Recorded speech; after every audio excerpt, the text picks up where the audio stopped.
आशा करते हैं आप सभी लोग स्वस्थ होंगे। जैसा कि आपको पता है कि हम करंट अफ़ेयर्स के वीकली क्वेश्चन को स्टडी कर रहे हैं। उस सीरीज़ में हमारी ये वीडियो है नंबर 6। तो चलिए क्वेश्चन की तरफ चलते हैं डायरेक्ट हम लोग। सबसे पहला आज का हमारा क्वेश्चन है, मार्च 2025 में प्रधानमंत्री नरेंद्र मोदी के नए निजी सचिव के रूप में किसे नियुक्त किया गया है? Who has been appointed as the new private secretary to prime minister Narendra Modi in March 2025। अभी मार्च 2025 का ही ये क्वेश्चन है, करंट में चल रहा है। तो इसका क्वेश्चन का आपको उत्तर देना है, अजय सिंह, निधि तिवारी, राजीव शर्मा या फिर संजय वर्मा। ये जो आपको पिक्चर दिख रही है, ये है निधि तिवारी जी। तो इसका सही आंसर है ऑप्शन नंबर बी।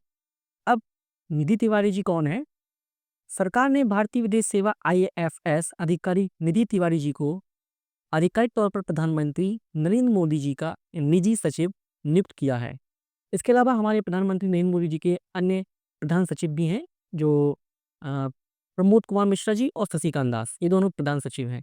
तो ये निधि तिवारी जी जो करंट का क्वेश्चन है, इसको आप याद रखिएगा, इनको निजी सचिव के रूप में नियुक्त किया गया है। राष्ट्रीय पंचायती राज दिवस 2025 कब मनाया गया? When it when is national Panchayati Raj day 2025 celebrated? तो ये आपको इसका उत्तर देना है, 24 अप्रैल, 23 अप्रैल, 22 अप्रैल या फिर 21 अप्रैल। अभी हाल ही में ये अप्रैल के मंथ में मनाया गया है। तो इसका सही आंसर है 24 अप्रैल। और भारत सरकार ने बस 2010 में, 2010 की बात है ये, में 24 अप्रैल को राष्ट्रीय पंचायती राज दिवस के रूप में मनाने की घोषणा की थी। इसका उद्देश्य क्या था? इसका उद्देश्य था कि लोकतांत्रिक विकेंद्रीकरण का सम्मान करना, स्थानीय स्वशासन की भूमिका को उजागर करना और पंचायती प्रतिनिधियों को प्रेरित करना। यानी कि जो पंचायती सेवाएं होती थी, उनको प्रेरित करने के लिए राष्ट्रीय पंचायती राज दिवस 2010 में चालू किया गया था। तो इसका सही आंसर है आपका 24 अप्रैल, यानी कि ऑप्शन नंबर ए। 1993 में लागू हुए 73वें संविधान संशोधन अधिनियम की स्मृति में राष्ट्रीय पंचायती राज दिवस मनाया जाता है। और इसकी थीम जो है, जल पर्याप्त गाँव। ये इंपॉर्टेंट है एग्जाम पॉइंट ऑफ व्यू से, कि अभी आपसे पूछ सकते हैं आरआरबी के एग्जाम में कि 24 अप्रैल को जो पंचायती राज दिवस मनाया गया, उसका थीम क्या थी? तो आपको उत्तर देना है जल पर्याप्त गाँव, यानी कि water sufficient village. Next question है, इसरो यानी कि इंडियन स्पेस रिसर्च ऑर्गेनाइजेशन के 5वें अध्यक्ष के कस्तूरी रंगन का 84 ईयर्स के आयु में निधन हो गया है। उन्हें पद्म विभूषण से किस वर्ष सम्मानित किया गया था? इसरो's fifth chairman के कस्तूरी रंगन passed away at the age of 84. He was awarded the Padma Vibhushan in which year? यानी कि पद्म विभूषण इनको किस वर्ष दिया गया था? 2006 में, 2010 में, 2012 में या फिर 2000 में?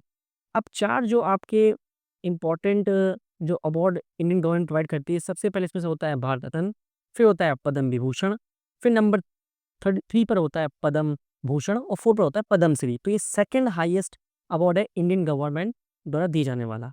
तो इनको ये 2000 यानी कि 2000 में ये दिया गया था। ये हैं आपके के कस्तूरीरंगन। और के कस्तूरीरंगन एक प्रसिद्ध भारतीय अंतरिक्ष वैज्ञानिक थे, जिन्होंने 1994 से 2003 तक भारतीय अंतरिक्ष अनुसंधान संगठन यानी कि इसरो का नेतृत्व किया था। और वे राजस्थान केंद्रीय विश्वविद्यालय के कुलाधिपति भी थे। उनको पद्म श्री 1982 में, पद्म भूषण 1992 में और पद्म विभूषण 2000 में दिया गया। यानी कि इंडिया के सेकंड लार्जेस्ट, थर्ड लार्जेस्ट और फोर्थ लार्जेस्ट अवार्ड जो होते हैं, वो तीनों से इनको अ, सम्मानित किया गया है। तो इसका ऑप्शन जो इससे पूछा गया था क्वेश्चन पद्म विभूषण, वो क्या है इसका आंसर? 2000 यानी कि 2000, option number D. Next question है, अप्रैल 2025 में इंडिया सेमीकंडक्टर मिशन यानी कि आईएसएम का नया मुख्य कार्यकारी अधिकारी यानी कि सीईओ किसे नियुक्त किया गया है? यानी कि सीईओ, चीफ एग्जीक्यूटिव ऑफिसर। तो इसका आंसर आपको बताना है, सुशील पाल, संजय मल्होत्रा, अजय कुमार भल्ला या फिर अमितेश कुमार सिन्हा। तो इसका सही जो आंसर है वह option number D, Amitesh Kumar Sinha. ये आपको पिक्चर दिख रही है, ये अमितेश कुमार सिन्हा जी की है। तो इसका आंसर क्या होगा? Option number D. अब बात कर लेते हैं इंडिया सेमीकंडक्टर मिशन ये है क्या? तो अमितेश कुमार जी को इंडिया सेमीकंडक्टर मिशन का नया कार्यकारी अधिकारी बनाया गया है। इसके पहले सुशील पाल जी थे। और इंडिया सेमीकंडक्टर मिशन ये है क्या? इसका उद्देश्य क्या है? इसका उद्देश्य है कि मजबूत सेमीकंडक्टर तंत्र, यानी कि जो आपके देश में सेमीकंडक्टर बनते हैं, उनको और अच्छी तरीके से उनका एक बॉडी स्ट्रक्चर बनाकर उसको क्या करना, अपने इंडिया में सारी सेमीकंडक्टर को बनाना। और सेमीकंडक्टर क्या होता है? सेमीकंडक्टर आपके जो आपके घर में जो भी अप्लायंस लगे होते हैं, जिनमें करंट फ्लो होता है उसको नियंत्रण करने के लिए आपके सेमीकंडक्टर बनाए जाते हैं। तो इंडिया सेमीकंडक्टर मिशन को वर्ष 2021 में इलेक्ट्रॉनिक और सूचना प्रौद्योगिकी मंत्रालय यानी कि MIETY के तत्वाधान में कुल 76,000 करोड़ रुपए के वित्तीय परिव्यय के साथ इनको लॉन्च किया गया था। अभी हाल ही में इसको लॉन्च किया गया है। तो काफ़ी इंपॉर्टेंट क्वेश्चन है कि इंडिया सेमीकंडक्टर मिशन के CEO किसे बनाए गए हैं? तो आंसर क्या है आपका? अमितेश कुमार सिन्हा जी को। नेक्स्ट क्वेश्चन है अप्रैल 2025 में बैडमिंटन विश्व महासंघ यानी कि BWF, इसका फुल फॉर्म है बैडमिंटन वर्ल्ड फेडरेशन, ये आपको दिख रहा है। 2025 में किसको अध्यक्ष चुना गया है? आपके पास 4 ऑप्शन है, तो इसमें सही आंसर आपको बताना है। इसका ऑप्शन नंबर डी बिल्कुल सही आंसर है, कुनिंग पटामा लिस्वाद त्रकुल। तो इसका ऑप्शन डी बिल्कुल सही आंसर है। ये आपको पिक्चर दिख रही है, ये है आपकी कुनियन पटामा जी। और बैडमिंटन विश्व महासंघ ये क्या है? बैडमिंटन विश्व महासंघ जो आपके वर्ल्ड में जो बैडमिंटन से रिलेटेड जो गेम्स होते हैं उसका ये एक फेडरेशन है, जो सारे वर्ल्ड में जो बैडमिंटन के गेम्स होते हैं वो एक कराता है। और इसको IOC यानी कि इंटरनेशनल ओलंपिक कमेटी के द्वारा भी इसको अप्रूव किया गया है। तो इसका ऑप्शन है आपका डी बिल्कुल सही आंसर है। तो ये खुनिया पटामा जी जो थाईलैंड से रिटेन को 2025-2029 के कार्यकाल के लिए बैडमिंटन विश्व महासंघ BWF का नया अध्यक्ष इनको चुना गया है। ये निर्णय 86वीं BWF वार्षिक आम बैठक यानी कि AGM में लिया गया था, जो चीन के जियामिन में आयोजित की गई थी। इसके पहले जो थे पॉल एरिक हॉर्न, जो इनका उन्होंने स्थान लिया है। चलते हैं नेक्स्ट क्वेश्चन की तरफ। क्वेश्चन नंबर 6, 9वें वैश्विक प्रौद्योगिकी शिखर सम्मेलन यानी ग्लोबल टेक्नोलॉजी समिट 2025 का आयोजन कहाँ किया गया था? तो इसका सही आंसर है option number D. Option number D यानी कि न्यू दिल्ली में। तो आप इसको याद रखिएगा, ऑप्शन नंबर डी इसका राइट आंसर है। और ग्लोबल जो टेक्नोलॉजी समिट है, इसमें जो इसका आदर्श वाक्य था या फिर कहें इसका जो थीम थी वो थी संभावना। तो आप याद रखिएगा कि ग्लोबल टेक्नोलॉजी समिट जो इंडिया की न्यू दिल्ली में हुआ था, उसकी थीम क्या थी? तो वो थी संभावना। अप्रैल 10 से लेकर 12 तक ये 2025 में न्यू दिल्ली में हुआ। और कुछ इसके इम्पोर्टेंट पॉइंट हैं।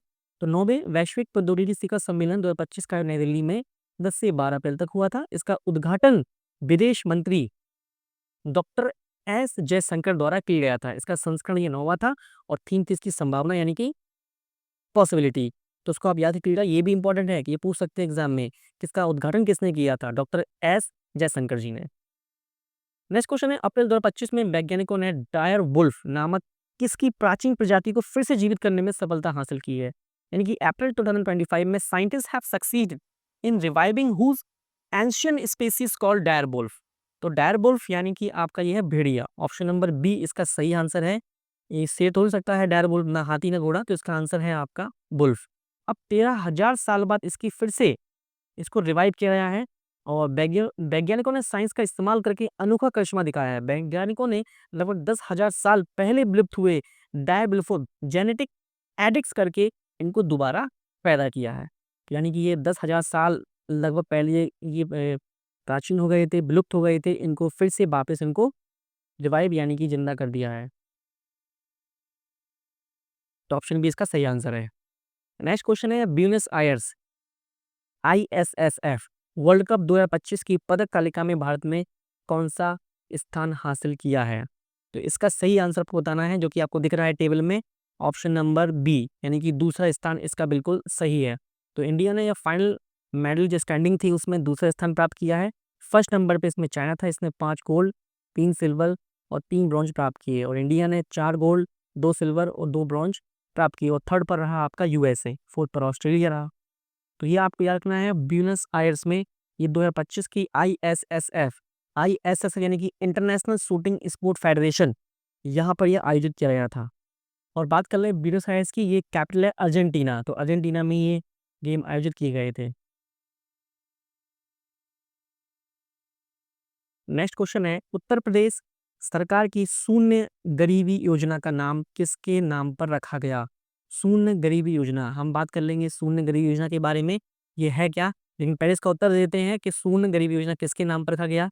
तो वह option number A doctor Bhimrao Ambedkar ji के नाम पर रखा गया। तो यूपी सरकार ने लॉन्च की है जीरो पॉवर्टी स्कीम, तो इसका ऑप्शन ए बिल्कुल सही है। अब बात कर लेते हैं शून्य गरीबी योजना ये है क्या। तो इसमें उत्तर प्रदेश सरकार ने गरीब परिवारों को भोजन, कपड़ा, शिक्षा, स्वास्थ्य, आवास सुविधाएं और स्थायी आय की पर्याप्त उपलब्धता सुनिश्चित करने के लिए योजना में 250 करोड़ रुपए की आवंटन की घोषणा की है। सरकार ने ऐसे परिवारों को वार्षिक आय कम से कम 1.25 लाख तक लाने का लक्ष्य रखा था। तो इसमें ये इन्होंने क्या किया, ये कपड़े को लेकर, शिक्षा को लेकर, स्वास्थ्य को लेकर, इन सभी योजनाओं को सुरक्षित कराने के लिए इस योजना को ये लाए थे, गरीब परिवारों के लिए। तो आई होप आप समझ गए होंगे कि यूपी सरकार ने जीरो पॉवर्टी स्कीम लॉन्च की थी। नेक्स्ट क्वेश्चन है, अप्रैल 2025 में पाकिस्तान ने शिमला समझौता को निलंबित किया। इस पर हस्ताक्षर कब हुए थे? तो ये शिमला समझौता काफ़ी इंपॉर्टेंट है। अगर इसके बारे में बात करेंगे तो काफ़ी लंबी वीडियो हो जाएगी। तो मैं सिंपल सा बताता हूँ, शिमला समझौता जब हुआ था, ये एक ट्रीटी थी जहाँ पर 2 देशों के बीच यानी कि इंडिया और पाकिस्तान के बीच शांति बनाए रखने के लिए इसको उम, लागू किया था। उस समय भारत देश की प्रधानमंत्री श्रीमती इंदिरा गांधी जी थी, जो आपकी पिक्चर में इस तरह दिख रही हैं।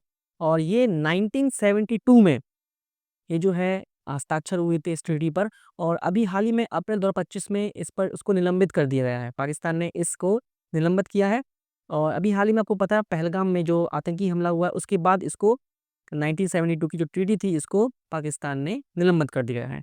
तो आई होप आपको जितने भी जो है क्वेश्चन समझ में आए होंगे। तो ये थे हमारे आज के इम्पोर्टेंट 10 क्वेश्चन जो कि आपके कॉम्पिटिटिव एग्जाम चाहे एसएससी हो, रेलवे हो, पुलिस हो और आरआरबी हो, उसमें ये पूछे जा सकते हैं। सो आई होप आपको आज की वीडियो पसंद आई होगी। So thanks for watching the video.